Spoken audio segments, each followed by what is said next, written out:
وہ کون سے صحابی تھے جو ایک تجارتی سفر پر نکلے مگر تقدیر نے انہیں ایک ایسے پراسرار جزیرے تک پہنچا دیا جہاں ایک لرزہ خیز سچائی ان کی منتظر تھی۔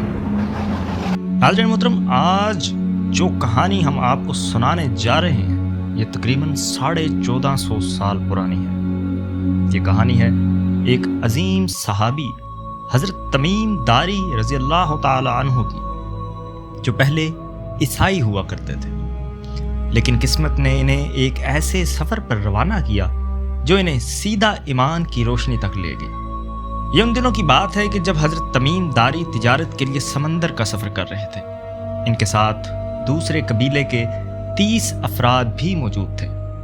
اچانک سمندر میں ایسا طوفان آیا کہ وہ 1 مہینے تک سمندر میں بے یار و مددگار بھٹکتے رہے۔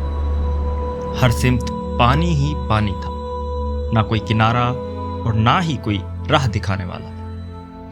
پھر انہیں ایک دن ایک جزیرہ نظر آیا۔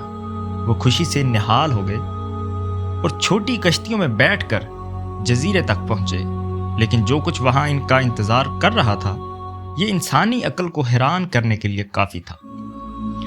جزیرے پر اترتے ہی ان کی نظر ایک عجیب و غریب مخلوق پر پڑی۔ یہ عورت نما جانور تھی، اس کے پورے جسم پر گھنے بال تھے۔ خوف اور حیرت کے مارے انہوں نے پوچھا کہ تو کون ہے؟ وہ بولی کہ میں جساسہ ہوں۔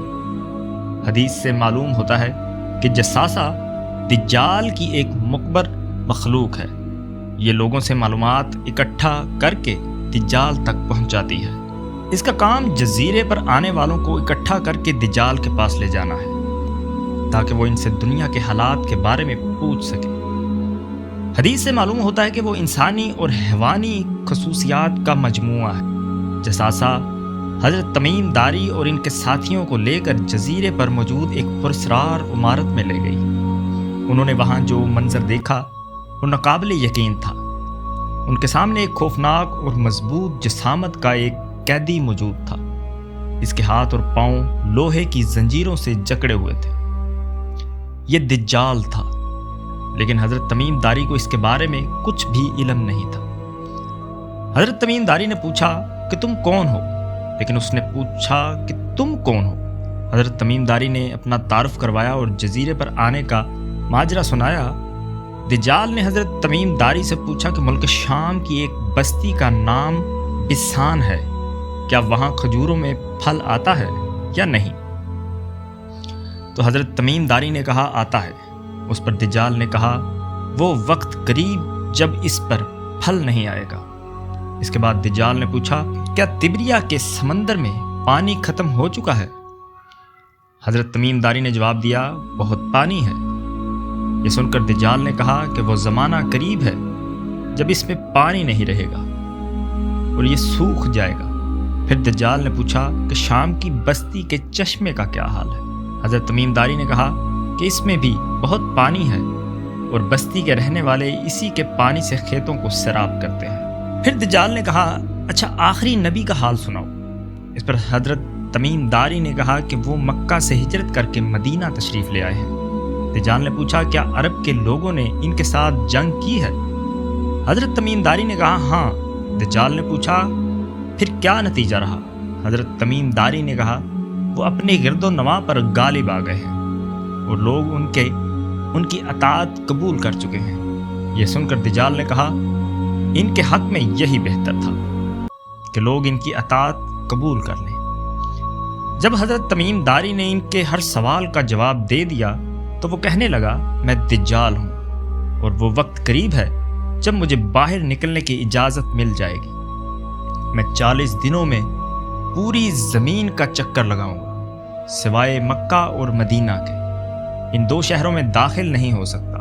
یہ سن کر حضرت تمیم داری اور ان کے ساتھیوں کے رونگٹے کھڑے ہو گئے۔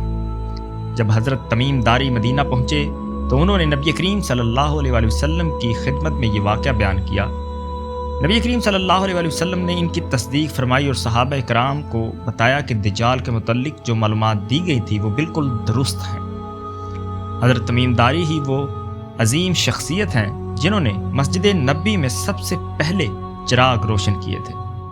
جب رات ہوئی اور روشنی پھیل گئی تو رسول اکرم صلی اللہ علیہ وآلہ وسلم نے خوشی سے مسکراتے ہوئے پوچھا، یہ روشنی کس نے کی ہے؟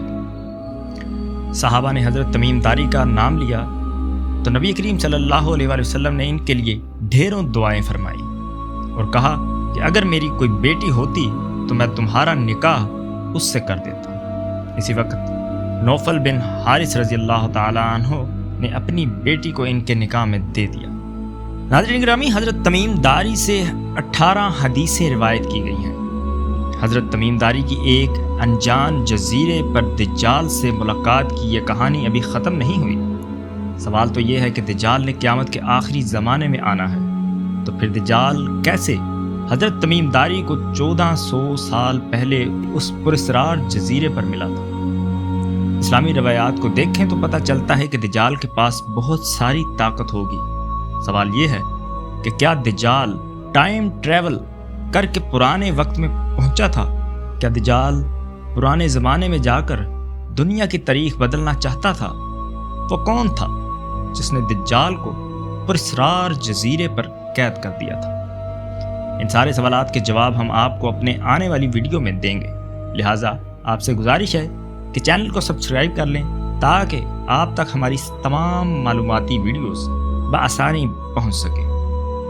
اسی کے ساتھ اپنے میزبان محمد سفیان کو دیجیے اجازت۔ اللہ نگہبان۔